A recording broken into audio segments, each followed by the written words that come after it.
A wall of fire separates a man from his pregnant wife. The twisted metal of their limousine groans, a prelude to the final, deafening explosion. He has a choice. Save the woman carrying his child, the brilliant CEO who built an empire, or save himself. He looks at her one last time, not with love, but with cold calculation. Then he turns and runs. What he doesn't know is that another man, a single father he callously fired just weeks ago, is driving towards the inferno. This isn't just a story of a crash, it's a story of a collision between greed and decency, where the man who lost everything has the power to save everyone. The interior of the limousine was a world unto itself, a capsule of silent, air-conditioned luxury gliding through the chaotic pulse of the city. Isabella Sterling watched the neon-streaked buildings of downtown Los Angeles blur past, her hand resting protectively on the gentle swell of her stomach. At 34, she was the formidable CEO of Sterling Innovations, a tech giant she had built from the ground up. She was sharp, respected, and, to many, intimidating. But here, in the soft leather confines of the car, with the city lights painting fleeting patterns on her face, she was simply a woman 7 months pregnant, filled with a quiet, burgeoning joy that was as terrifying as it was profound. Beside her, her husband, Richard Davenport, adjusted his cufflinks. He was handsome in that effortless, old-money way, with a smile that could disarm board members and charm investors. "You're quiet tonight, my love," he murmured, his voice smooth as the aged whiskey he favored. "Thinking about the gala, or the little one?" Isabella offered a faint smile. "Both, I suppose. It feels strange being celebrated as Innovator of the Year, when my most important project is still a couple of months from its launch date." She patted her belly. Richard chuckled, reaching over to place his hand over hers. His touch felt different lately, less like a caress and more like a claim. "Sterling Innovations is your baby, Izzy. This one," he said, tapping her hand, "is our baby. A legacy." The word hung in the air. Legacy. For Isabella, legacy was the code she'd written, the teams she'd built, the barriers she'd broken. For Richard, she suspected, it meant something else entirely: inheritance, power, control. Since the pregnancy, he had taken a more aggressive interest in the company's operations, suggesting he take a more active role on the board, offering to lighten her load. She'd gently rebuffed him, reminding him that his expertise was in acquisitions, not product development. But his persistence was a low, dissonant hum beneath the surface of their marriage. "Are you sure you have the merger documents in your briefcase?" she asked, a subtle shift in conversation. "Of course," he said, patting the sleek leather attaché case at his feet. "Everything is in order. Once the deal with Omnicorp is signed, we'll be untouchable." "We." He used that word a lot now. A flicker of unease, sharp and unwelcome, pricked at her. It was a feeling she'd been having for weeks, a sense that the perfect life she'd curated was built on something fragile. She dismissed it as hormonal anxiety, the jitters of an impending mother who was used to controlling every variable. Miles away, in a cramped apartment that smelled of microwaved dinners and baby powder, Mark Peterson was trying to fix a leaky faucet with a roll of duct tape. His 5-year-old daughter, Lily, sat at the wobbly kitchen table, diligently coloring a picture of a unicorn. "Is it fixed yet, Daddy?" she asked, not looking up from her masterpiece. "Almost, sweet pea," Mark grunted, tightening a wrench with more hope than skill. Water sputtered, then slowed to a reluctant drip. "Good enough for now." He washed his hands and looked at the pile of bills on the counter, a familiar knot tightening in his chest. 3 weeks. It had been 3 weeks since he'd been called into a sterile conference room at Sterling Innovations and told his position in the logistics department was being eliminated due to corporate restructuring. The man who delivered the news, a senior VP whose name he couldn't even remember, had offered a brisk handshake and a meaningless platitude about future opportunities. Mark had been with the company for 7 years. He had worked weekends, missed birthdays, and poured everything he had into a job that saw him as a line item on a spreadsheet. The face of the CEO, Isabella Sterling, had been plastered on the cover of Forbes magazine in the lobby. The Iron Queen of Tech, the headline called her. He wondered if she even knew who he was, or that his eliminated position meant the difference between buying Lily new shoes and watering down the milk. He had another job interview tomorrow, a warehouse manager position that paid half of what he used to make. It was humiliating, but it was all he had. "Daddy, I'm hungry." Lily's small voice cut through his thoughts. He forced a smile, pushing aside the bitterness. "Okay, sweet pea. How about we have breakfast for dinner? Pancakes?" Her face lit up. "With chocolate chips?" "Is there any other way?" He laughed, the sound feeling foreign in his own ears. As he mixed the batter, he glanced out the window at the distant, glittering skyline. Somewhere out there, the people who had decided his family's fate were probably sipping champagne, completely oblivious to the world they had shattered. He felt a profound sense of powerlessness, a man adrift in a city that didn't care if he sank or swam. The gala was being held at a private estate in the Malibu Hills, a glittering affair where fortunes were made and alliances forged over canapes and cocktails. As their limousine began its ascent up the winding canyon road, the city lights below looked like a blanket of scattered diamonds. "It's beautiful," Isabella breathed, leaning her head against the cool glass of the window. "Nothing compared to you," Richard said, his voice a low purr. He leaned in to kiss her, but his eyes darted to the briefcase at his feet. Inside were not just merger documents, but a carefully prepared set of papers that, with Isabella's signature, would grant him sweeping authority over her assets and a controlling interest in the company. He'd been trying to get her to sign them for a week, disguised as routine pre-merger preparations. He planned to make his final, most persuasive argument tonight, after a few glasses of champagne had softened her resolve. But Isabella, ever meticulous, had insisted on having her personal lawyer review them first. Her lawyer was out of the country until next week. Richard knew he was running out of time. The Omnicorp deal was his masterpiece of deception, a shell company he'd set up to siphon millions from Sterling Innovations. Once the merger was complete, he would bleed it dry and disappear, leaving Isabella with a ruined company and a broken heart. Her pregnancy had only accelerated his timeline. It made his betrayal all the more monstrous, but also, in his twisted logic, more necessary. A child would tie them together in ways he could no longer tolerate. As the limousine rounded a sharp, unlit curve, Richard subtly unbuckled his seatbelt. "Darling," he said, his voice laced with manufactured concern.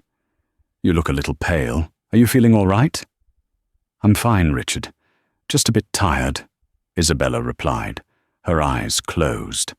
He leaned forward, as if to check on the driver. "Everything okay up there, Thomas?" "Yes, Mr. Davenport. We're about 5 minutes out." That was Richard's cue. In one swift, practiced motion, he reached into his jacket pocket and pulled out a small, heavy object. He lunged forward, striking the driver hard on the back of the head. Thomas slumped over the wheel, unconscious. The massive car, now without a pilot, veered sharply. "Richard, what are you doing?" Isabella screamed, her eyes snapping open in terror. The limousine scraped against the rock face of the canyon wall. sparks flying like angry fireflies. It then swerved violently across the narrow road, crashing through the guardrail. The world became a dizzying, screeching blur of metal and shattering glass. The car didn't plummet down the cliff as Richard had hoped. Instead, it snagged on a rocky outcrop, its front end crumpled and hanging precariously over the edge. Isabella was thrown against her door, her head striking the reinforced window frame with brutal force. Pain, white-hot and blinding, exploded behind her eyes before darkness consumed her. Richard, braced for the impact, was shaken but largely unharmed. He could already smell gasoline. A small flicker of orange licked at the mangled engine. He had to move fast. He scrambled to his feet, grabbing the precious briefcase. He glanced at Isabella's still form, a trickle of blood matting her dark hair. For a fleeting second, a ghost of the man he once was, or pretended to be, surfaced. He saw the woman he'd married, the mother of his unborn child. But then he saw the numbers, the 9-figure fortune, the life of unlimited excess waiting for him. Greed, cold and absolute, extinguished the flicker of humanity. He couldn't risk her surviving, waking up, telling them what he did. The fire would solve that. It would be a tragic accident. The heroic, grieving husband. Everyone would rally around him. He kicked his door open and stumbled out onto the precarious edge of the road. The flames were growing now, casting a hellish glow. He didn't look back. He scrambled up the embankment to the road, his heart pounding, not with fear or remorse, but with the thrilling, terrible adrenaline of success. He would wait a few moments, then call 911, his voice choked with fake tears. She was trapped. I tried to save her, but the flames were too intense. The story was already written in his mind. He was so consumed with his plan, so focused on his escape, that he never saw the pair of dim headlights approaching from down the canyon. Mark Peterson's 1998 Ford F-150 rattled up the canyon road, its engine complaining with every incline. The interview had been a bust. The warehouse manager wanted to pay him under the table, a wage that wouldn't even cover his rent. The rejection stung. Another bitter pill in a long line of them. He was taking the scenic route home, hoping the quiet and the dark would clear his head before he had to face Lily and pretend everything was going to be okay. It was then that he saw it. A strange, flickering orange light up ahead, where no light should be. As he got closer, the light grew, and he smelled the acrid stench of gasoline and burning rubber. He rounded the final bend, and his blood ran cold. A limousine, or what was left of it, was hanging half off the cliff, its front end engulfed in flames that were spreading rapidly toward the passenger cabin. A man in a tuxedo was scrambling up the roadside, clutching a briefcase to his chest. Mark slammed on his brakes, his old truck skidding to a halt. "Hey, are you okay? Is anyone else in there?" Mark yelled, jumping out of his truck. The man, Richard, spun around, his face, a mask of shock, caught in the unexpected glare of Mark's headlights. The fire.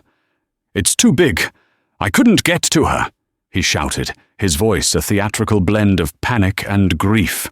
He started to run towards Mark, away from the burning car, but Mark's eyes were fixed on the limousine. Through the smoke, he could see a silhouette in the back seat. Someone was still inside. A wave of heat washed over him, but he didn't hesitate. Every instinct screamed at him to run. But the thought of his own daughter, of leaving someone to die, was impossible. "Call 911, he yelled at Richard, already sprinting towards the wreck.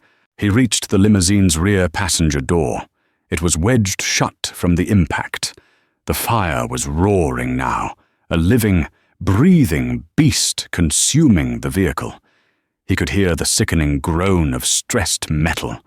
The car could go over the edge or explode at any second. He ripped off his jacket and wrapped it around his fist, smashing it against the tempered glass of the window. The first blow only sent spiderweb cracks across the surface. He hit it again, and again, adrenaline surging through him, ignoring the searing pain in his knuckles. On the fourth strike, the window shattered. He reached inside, fumbling for the door lock. The heat was immense, charring the fabric of his shirt, searing his lungs with every breath. He unlocked the door and wrenched it open. Sprawled on the seat was a woman, unconscious and bleeding from a gash on her forehead. And she was pregnant. The sight of her pregnant belly hit him like a physical blow. It wasn't just a stranger anymore. It was a mother and her unborn child. He thought of Lily. There was no choice. With a strength he didn't know he possessed, he unbuckled her seatbelt, gathered her into his arms, and pulled her from the inferno. She was limp, a dead weight. He staggered backward, his legs screaming in protest, his lungs burning. He was only 10 feet away when the gas tank ignited. The world erupted in a deafening blast of sound and light. The force of the explosion threw him to the ground, shielding the woman's body with his own. Shrapnel and flaming debris rained down around them. For a moment, there was only a ringing in his ears, and the overwhelming smell of burnt fuel. He pushed himself up, his body aching. The woman in his arms moaned softly. She was alive. He checked her pulse. It was faint but steady. He carefully laid her down on the pavement, using his jacket as a pillow. In the distance, he could finally hear the approaching wail of sirens. Richard was standing by Mark's truck, phone to his ear, his face pale and awestruck in the flashing emergency lights. He hadn't just witnessed an accident. He'd witnessed his perfect crime being dismantled by a man in a rusty pickup truck. Mark knelt beside the woman, brushing a strand of hair from her face. He didn't recognize her. He had no idea he was looking at the face of Isabella Sterling, the Iron Queen of Tech, who had signed off on his termination papers just 3 weeks earlier. All he saw was a life, 2 lives, that he had refused to leave behind. St. Jude's Medical Center was a hive of controlled chaos. Isabella was rushed into the trauma unit, a team of doctors and nurses descending upon her. She had a severe concussion, several broken ribs, and second-degree burns on her arms and back. Most critically, the trauma had induced premature labor contractions. The fight was on not only to save her life, but also the life of her child. Richard arrived shortly after, having perfected his role. He was the picture of devastation, his tuxedo artfully disheveled, his face streaked with soot he'd deliberately smeared on his cheeks. He wept, he raged, he demanded answers, playing the part of the heroic husband to perfection. "I tried," he choked out to a sympathetic detective, David Chen. "I woke up after the crash. The car was on fire. I tried to pull her door open, but it was jammed. The flames, they beat me back. I thought she was gone." Mark, who was being treated for minor burns and smoke inhalation, overheard this. He stood a few feet away, feeling invisible. "That's not what happened," he said, his voice raspy. "He was running away from the car when I got there. He had a briefcase." Detective Chen turned to Mark, his expression impassive. "And you are?" "Mark Peterson. I pulled her out." Chen looked him over. The worn jeans, the cheap work shirt, the old truck in the parking lot. Then he looked at Richard Davenport, the wealthy, well-spoken husband of a tech mogul. "Mr. Davenport was in shock, son. People do strange things in situations like that. We're glad you were there to help." The dismissal was clear. Mark was a witness, but Richard was the victim. Frustration burned in Mark's gut, but he was too exhausted to argue. He gave his statement, his contact information, and was told he could go home. As he left, He saw Richard being escorted to a private waiting room, a comforting hand on his shoulder. The system was already closing ranks around the man with money and power. For the next few days, Isabella remained in a medically induced coma to allow her brain to heal. When she finally woke, the world was a fog of pain and confusion. Richard was at her bedside, holding her hand, his face a mask of loving concern. "Izzy." "Oh, thank God," he whispered, tears welling in his eyes. "Richard." Her voice was a fragile rasp. What happened? The baby?" "Shh, my love. There was an accident. A terrible accident. But you're safe now. The doctors were able to stop the contractions. Our baby is fine. You're both safe." She tried to remember, but there was only a terrifying blank, a black hole where the memory of the crash should have been. "The car? I don't remember. A drunk driver, the police think. They ran us off the road." He lied smoothly. "I was thrown from the car. I tried to get to you, Izzy. I swear I tried." This was the beginning of his new narrative. With her memory gone, he could paint himself as the hero. He carefully curated her visitors, allowing only those who would reinforce his story. He took immediate control of her personal affairs and, by extension, began to insert himself into the daily operations of Sterling Innovations, citing the need to keep her legacy safe while she recovered. He was finally getting everything he wanted. Isabella, trapped in the sterile white room, felt a profound sense of dislocation. The man beside her was her husband, yet his touch felt alien. His words were loving, yet they didn't soothe the deep, primal fear coiled in her gut. She had nightmares, not of a crash, but of fire and a pair of cold, calculating eyes watching her. She would wake up gasping, her heart pounding, but the face in the dream was always just out of focus. She told Richard about the nightmares, and he held her, telling her it was just the trauma. But his embrace felt like a cage. Meanwhile, Mark couldn't shake the incident from his mind. He followed the story in the news, which lauded Richard Davenport as a tragic hero. There were photos of him looking somber outside the hospital, quotes about his unending devotion to his wife. Not a single article mentioned that he'd run from the fire. Not a single report questioned his version of events. Mark's own name was mentioned only once, in passing. An unnamed bystander who assisted at the scene. He felt a gnawing sense of injustice. The man in the tuxedo hadn't been in shock. He'd been fleeing. And the briefcase? Why would a man trying to save his wife from a burning car stop to grab a briefcase? It didn't add up. But who would listen to a laid-off factory worker over a millionaire? He had his own problems. Lily was developing a persistent cough, and his dwindling savings were almost gone. He tried to forget the fire, the woman, and the lie. But like the phantom smell of smoke, it lingered. A week bled into 2. Isabella was moved from the ICU to a private suite, its large window overlooking a manicured garden. Richard had filled the room with flowers, their sweet scent cloying and oppressive. He was a constant presence, managing her calls, updating the board of Sterling Innovations on her slow but steady recovery, and gently pressing her to sign documents. "It's just a temporary power of attorney, Izzy," he explained one afternoon, holding a pen and a sheaf of papers, "to handle the Omnicorp merger. We can't let this incredible opportunity slip away just because of the accident. It'll take the pressure off you, let you focus on healing." Isabella stared at the signature line.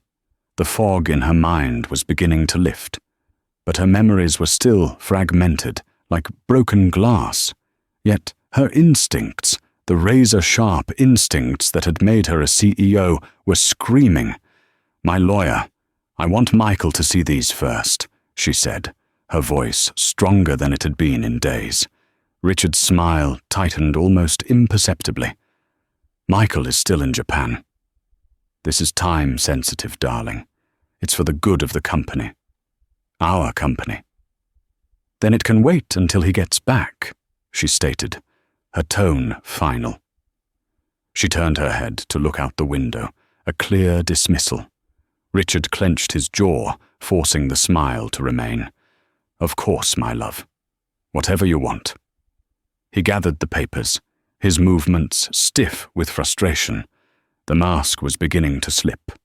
Isabella's nightmares were becoming more vivid. The image of the eyes, cold and filled with something other than love, solidified. They were Richard's eyes. In the dream, she could hear the screech of metal, feel the sickening lurch of the car, and then see his face, illuminated by the first flicker of flame as he turned away from her. She would wake up drenched in sweat, the word briefcase on her lips, though she didn't know why. She started testing him, asking small, specific questions about their life together, about the moments leading up to the gala. His answers were smooth, consistent, and yet they felt hollow, like lines from a script. He was too polished, his grief too perfect. The real Richard, the one she'd married, was flawed and occasionally forgetful. This version of him was an actor, and his performance was starting to fray at the edges. At the same time, Mark Peterson's life was spiraling downward. Lily's cough had worsened into a severe bronchial infection, and a visit to a local clinic ended with a terrifying diagnosis: pneumonia. She needed to be hospitalized. The clinic, unable to provide the necessary level of care, transferred her to the best pediatric wing in the area, at St. Jude's Medical Center. Mark felt a grim irony as he sat by his daughter's bedside in the very same hospital where the rich woman he'd rescued was recovering. He was broke, his Cobra insurance had lapsed, and the hospital was already asking for a deposit he couldn't possibly pay. He spent his days in the pediatric ward, reading stories to Lily, and his nights in his truck, unable to afford even a cheap motel. He was a ghost haunting the hospital halls, his face etched with worry. He'd see news vans camped outside the main entrance, waiting for an update on the famous Isabella Sterling. He'd see the handsome, grieving husband on TV, and the rage would bubble up inside him, hot and useless. That man was living a lie while Mark's own daughter was fighting to breathe. The injustice of it all was a physical weight, pressing down on him, suffocating him. He was at his breaking point, a good man pushed to the very edge of despair. The sterile hospital smell, a mix of antiseptic and anxiety, had become the scent of Mark's entire world. One afternoon, while Lily was sleeping, he went to the hospital cafeteria to get a cup of coffee he couldn't afford, planning to pay with the last few dollars in his pocket. His hands were shaking from exhaustion and stress. As he reached for the sugar, he fumbled, and his worn leather wallet fell to the floor, spilling its meager contents. A small, dog-eared photograph fluttered out. It was a picture of him and Lily at a park, both of them grinning, Lily missing a front tooth. He bent to pick it up just as a nurse walking by paused. "What a cutie," she said, smiling kindly. Her name tag read, Maria. "Is she a patient here?" "Yes, my daughter, Lily, in the pediatric ward." "Pneumonia," Mark said, his voice thick with fatigue. Maria's smile softened with sympathy. "I'll say a prayer for her. You look familiar. Have we met?" "I don't think so. I was here a few weeks ago, in the ER." Maria's eyes widened in recognition. "Wait a minute. Peterson? Mark Peterson. You're the one who pulled Mrs. Sterling from that limousine fire." Mark was taken aback. "Yeah, that was me." "My God," she said, her professional demeanor slipping into one of genuine awe. "We all heard about it. You're a hero. What you did was incredible." She looked from his tired face to the picture of Lily in his hand. "Is there anything I can do? Does Mrs. Sterling know your daughter is here?" "She doesn't know who I am," Mark said with a shrug. "To her, I'm just the unnamed bystander." Maria frowned, a sense of injustice flickering in her eyes. She was one of Isabella's primary nurses. She'd seen the way Richard Davenport lorded over the room, the way he seemed to suffocate her with his presence. She'd also seen the fear in Isabella's eyes when she woke from her nightmares. "Maybe she should," Maria said, a decisive tone in her voice. "Wait here." Isabella was staring out her window when Nurse Maria entered, a determined look on her face. "Mrs. Sterling, I know this is highly unusual," Maria began, "but there's someone here I think you need to see. The man who saved you. He's here. His daughter is very sick." Isabella turned, intrigued. The hero in her story had always been Richard. The police and Richard himself had told her that a bystander had helped, but his role had been downplayed. "The man who saved me?" A few minutes later, Mark stood awkwardly in the doorway of the luxurious hospital suite. It was a world away from the crowded pediatric ward. He saw the woman from the fire, sitting up in bed. Her face was bruised, her arm in a sling, but her eyes were clear and intelligent. They were the eyes of the CEO on the magazine cover. "Mr. Peterson," she said, her voice quiet. "Mum." He nodded, unsure of what to say. The nurse said, "I hope your recovery is going well." "Thank you. Please come in." She gestured to a chair. "They told me what you did. I owe you my life, and my child's life." "Thank you" feels impossibly small. "Anyone would have done the same," he mumbled, though he knew it wasn't true. He had seen Richard do the opposite. As he stepped into the light, Isabella saw his face clearly for the first time, and in that instant, something clicked. A memory, sharp and terrifying, broke through the fog. It wasn't a full memory, but a flash. The inferno, the suffocating heat, and this man's face, etched with strain and determination, reaching for her through a shattered window. Then, another image slammed into her consciousness, superimposing itself over the first. Richard's face, illuminated by the same flames, turning away. His eyes, not filled with panic, but with something cold and final. The dream wasn't a dream. It was a memory. "The briefcase," she whispered, her eyes wide with shock. Mark froze. "What?" "My husband," she said, her voice trembling as the pieces fell into place with dizzying speed. "He was running away. He had a briefcase. You saw him, didn't you?" Mark looked at her, at the dawning horror on her face, and knew he could no longer stay silent. He owed her the truth. He owed it to his own integrity. "Yes, ma'am," he said, his voice firm and clear. "He was running up the road, away from the fire. He told me he couldn't get to you. He was lying." The air in the room went still. The carefully constructed world Richard had built around Isabella shattered into a million pieces. She wasn't the victim of a random accident. She was the target of an attempted murder, and the man who had orchestrated it was the same man who held her hand every day, telling her he loved her. The revelation hit Isabella not with a wave of hysteria, but with a chilling, clarifying calm. The unease she'd felt for months, the coldness in Richard's touch, the pressure to sign over control, it all snapped into focus. She was a CEO, a strategist. Her boardroom instincts took over, suppressing the emotional tidal wave of betrayal that threatened to drown her. "Mr. Peterson," she said, her voice regaining its steel, "I need you to tell me everything you saw that night, every single detail." Mark recounted the entire event, seeing Richard running from the car, his hollow claims of trying to save her, the briefcase he clutched so desperately, the way he'd been so quickly believed by the authorities.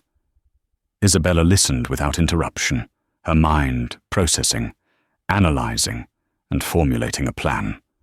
When he was finished, she looked at him, her gaze intense. "I believe you, but we have no proof. It's his word, the word of Richard Davenport, against yours. But he has made one critical mistake. He underestimated me." She turned to Nurse Maria, who had been standing by, wide-eyed. "Maria, can I trust you?" "With your life, Mrs. Sterling. That man gives me the creeps," Maria said without hesitation. "Good," Isabella said. "First, I need you to get me a burner phone, one that can't be traced. Second, no one can know I've spoken to Mr. Peterson. As far as Richard is concerned, I am still the confused, grieving wife. I will play the part he has written for me. And while I do, we are going to dismantle his life." That afternoon, using the untraceable phone Maria provided, Isabella made 2 calls. The first was to Arthur Vance, the oldest and most trusted member of her board, a man who had been a mentor to her father. She told him everything. Arthur, initially shocked, quickly understood the gravity of the situation. His loyalty was to her and the company she had built, not the charming man she had married. The second call was to a discreet private security firm run by a former FBI agent named Jean Holloway. She didn't want a simple private investigator. She needed a team that could conduct sophisticated financial forensics and surveillance, legally and quietly. The plan was set in motion. While Isabella played the part of a docile patient, lulling Richard into a false sense of security, and even signing some minor, meaningless documents to appease him, Arthur and Holloway's team went to work. Holloway's financial investigators started with the Omnicorp deal. It didn't take them long to discover the truth. Omnicorp was a ghost, a shell corporation registered in the Cayman Islands, with its sole director being a woman named Chloe Vance. A quick background check revealed Chloe to be a former model with exorbitant tastes, and a very public affair with Richard Davenport. They had been photographed together in Europe just 2 months prior. The merger was a fraud, a mechanism designed to bankrupt Sterling Innovations. Simultaneously, Arthur Vance initiated a quiet internal audit, discovering that Richard had been leveraging his marital status to access sensitive company data for weeks. He had racked up millions in personal debt, betting heavily on risky market ventures that had all failed. He was desperate. The most damning piece of evidence came from Holloway's surveillance team. They tracked down the limousine driver, Thomas, who had been recovering from a concussion sustained in the crash. Under questioning, Thomas revealed a crucial detail. The limo had undergone a full maintenance check the morning of the gala. Holloway's team secured the wreckage from the police impound lot and had their own forensic mechanic examine it. The findings were conclusive.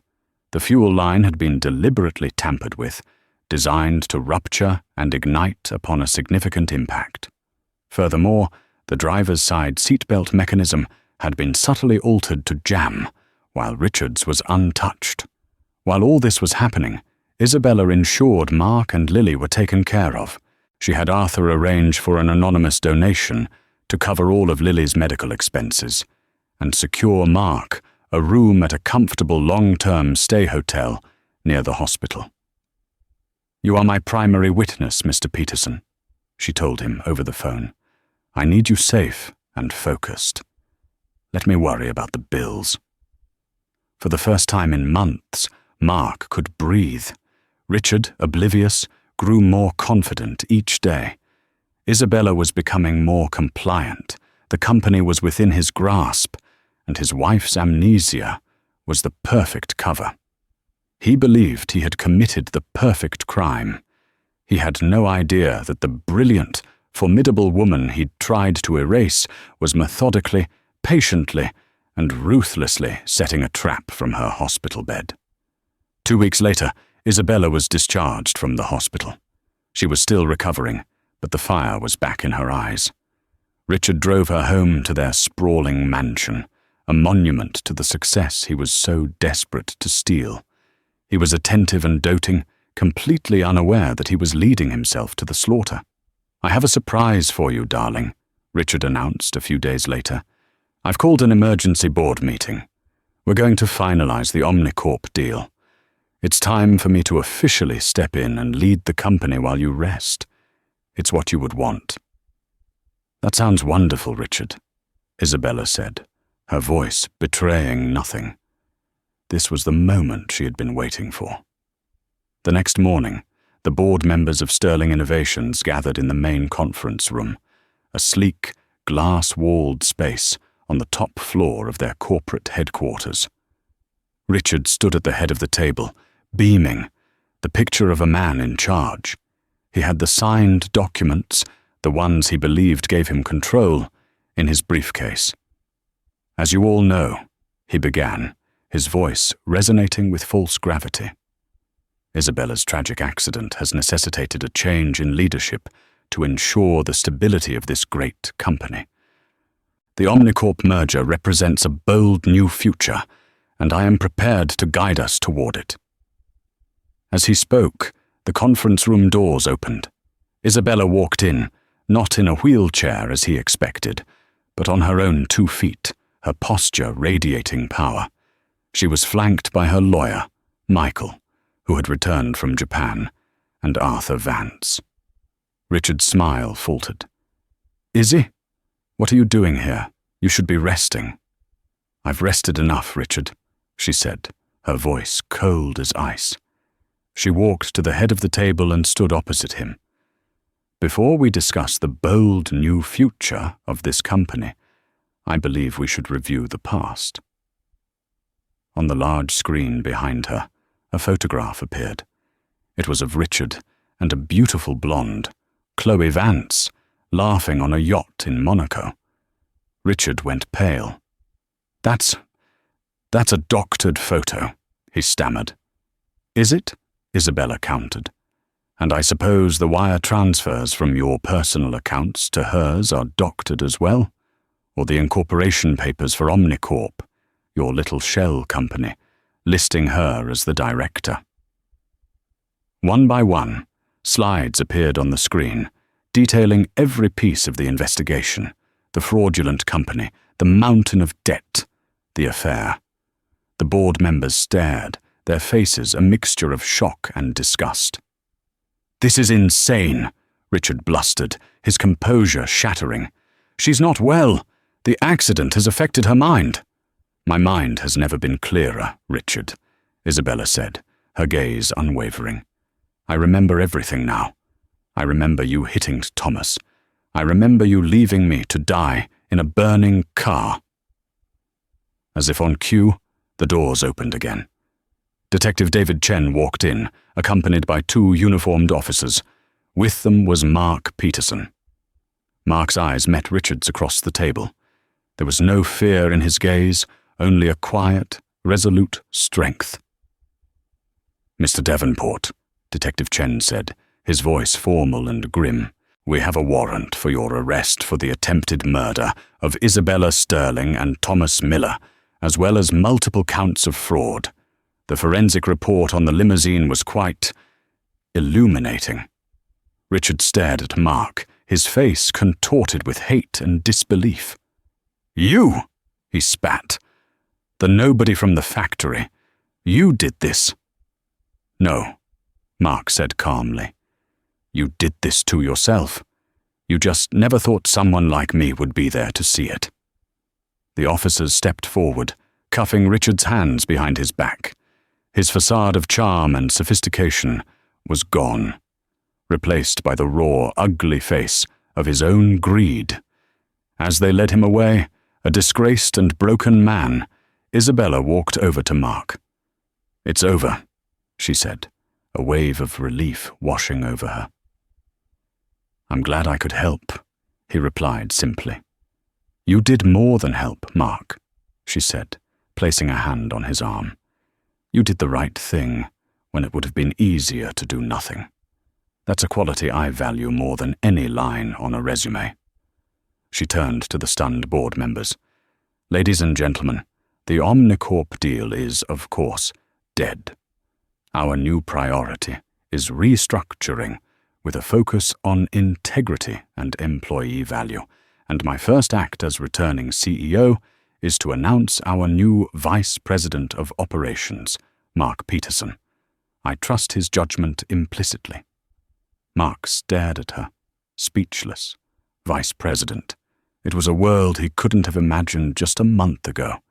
He looked at the woman he had saved and saw not just a CEO, but a survivor, a fighter, and for the first time, a friend. In the ashes of betrayal and greed, something new and hopeful was beginning to grow. 6 months later, the autumn sun cast long shadows across the manicured lawns of a public park. The air was crisp, filled with the laughter of children. Seated on a bench, Isabella Sterling cradled her son, Leo, who was sleeping soundly against her chest. He was small and perfect, with a full head of dark hair and a peaceful expression that seemed worlds away from the violent chaos of his arrival. Isabella was different now. The hard, intimidating edge that had defined her public persona had softened, replaced by a quiet, formidable calm. The betrayal had left a scar, but it had not broken her. Instead, it had reforged her. She ran her company with a newfound sense of purpose, implementing policies that prioritized people over profits, better family leave, subsidized childcare, and a new program that provided emergency assistance to employees in crisis. She had learned in the most brutal way imaginable that a company's greatest asset was the integrity of its people. A short distance away, Mark Peterson was pushing his daughter, Lily, on a swing. She was the picture of health, her laughter bright and carefree as she soared higher and higher. "Push me to the moon, Daddy," she squealed. "Hold on tight, sweet pea." Mark laughed, the sound easy and genuine. The perpetual worry that had lined his face for years was gone. As the Vice President of Operations for Sterling Innovations, he had not only found financial security, but also a profound sense of purpose. He was respected for his practicality, his empathy, and his unwavering moral compass. He had streamlined logistics, cut wasteful spending by executives, and redirected those funds into employee wages and benefits. He wasn't just a boss, he was a leader people trusted. He and Isabella now shared a bond that defied easy definition. It wasn't romance, but something deeper, a partnership forged in fire and cemented by mutual respect. They were two survivors who understood the fragility of life and the immense power of a single, decent choice. Their children had become the center of their shared world. Mark walked over and sat on the bench, leaving a respectful space between them. "He's out cold," he said, nodding toward the sleeping baby. "He has a busy schedule of sleeping and eating to maintain." Isabella smiled. "How's the new distribution center project coming along?" "Ahead of schedule and under budget," Mark replied. "Turns out when you actually listen to the people on the floor, they have some pretty good ideas about how to make things work better." They sat in comfortable silence for a moment, watching Lily play. The past was a ghost that would always linger, but it no longer haunted them. Richard was serving a long prison sentence, his name now a cautionary tale in the business world. Chloe Vance had testified against him in exchange for a lighter sentence on fraud charges, and had faded into obscurity. "You know," Mark said, his voice thoughtful, "that night on the road, I was at the end of my rope. I felt like the whole world was against me. I never would have thought that driving down that specific road at that exact second would change everything." Isabella looked from her sleeping son to Mark's earnest face. You changed everything, Mark. You ran toward the fire when everyone else would have run away. You didn't do it for a reward. You did it because it was the right thing to do." She paused, then added, "You taught me that the best leaders aren't the ones with the most power, but the ones with the most character." Lily ran over, her cheeks flushed, and hugged Mark's legs. "Daddy, can Leo play when he wakes up?" "Absolutely, sweet pea," Mark said, ruffling her hair. Isabella looked at her son, then at Lily, and finally at the good man sitting beside her. The family she had thought she was building with Richard had been an illusion, a house of cards built on lies. But here, in the simple, honest light of a new day, she realized she had found something far more real. It wasn't the family she had planned, but it was a family of survivors, of heroes, a family built not on a contract, but on courage. And for the first time in a very long time, her future felt limitless. Another year slipped by, painting the California hills in hues of gold and green. The house Isabella had once shared with Richard, a place that had felt like a cold, glass museum, was now a home. Toys were scattered across what used to be a formal living room, and the sound of children's laughter echoed in halls that had once been silent. Tonight was quiet. Leo, now a curious toddler with his mother's determined eyes, was asleep upstairs. Lily, a bright 7-year-old, was sitting at the large kitchen island, meticulously frosting a small cake with Mark. They were celebrating an anniversary of sorts, 2 years since the night of the fire, 2 years since their lives had been irrevocably broken and then rebuilt into something stronger. Isabella leaned against the doorframe, watching them.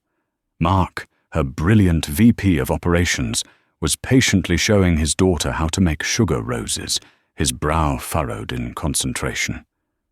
He was a natural father, not just to Lily, but to Leo as well. He was the one who taught Leo how to stack blocks, and who patiently kissed his bumped head. Mark had seamlessly become a fixture in their lives, a constant, steady presence that she had come to rely on more than she ever admitted. Their weekly park outings had turned into shared dinners, then weekend trips. Their professional partnership was flawless, but it was these quiet, domestic moments that had become the foundation of her world. "Okay, I think the masterpiece is complete," Mark announced, holding up the slightly lopsided but lovingly decorated cake. "It's beautiful, sweetie," Isabella said, smiling warmly at Lily. "It's for you and Daddy," Lily said, "to celebrate you being the best bosses ever." Mark's eyes met Isabella's over their daughter's head, a shared look of amusement and deep affection passing between them. After they had tucked a very tired Lily into a guest room that was now permanently hers, they returned to the kitchen. Mark began to clear the dishes, moving around the space with a familiarity that spoke volumes. "You don't have to do that," Isabella said softly. "I know," he replied, not stopping. "I want to." She walked over to the large window that overlooked the twinkling lights of the city below. 2 years, she mused. Sometimes it feels like a lifetime ago. Other times it feels like yesterday. Mark came to stand beside her, drying his hands on a towel. "I don't think about that night very often anymore," he confessed. "When I think about my life changing, I think about the day I brought Lily to the hospital. I think about meeting you, really meeting you, in that room." Isabella turned to face him, the vast city a glittering backdrop. "I was so broken, Mark. He took everything I thought was real and turned it into a lie. For the longest time, I didn't think I could ever trust anyone again." "And now?" he asked, his voice gentle. Her gaze was direct, unwavering. "And now I trust you, with my company, with my son, with my heart." The admission hung in the air between them, shimmering with unspoken emotion. This was the line they had never crossed, the truth they had allowed to grow silently in the space they had so carefully built. He saw it all in her eyes, the vulnerability, the strength, the question. He slowly reached out, his hand covering hers where it rested on the cool marble of the countertop. His touch was warm and sure. "I never expected any of this, Izzy," he said, his voice thick with feeling. "I just wanted to be a good dad and a decent man. But somewhere along the way, you and Leo, you became my home." He didn't need to say more.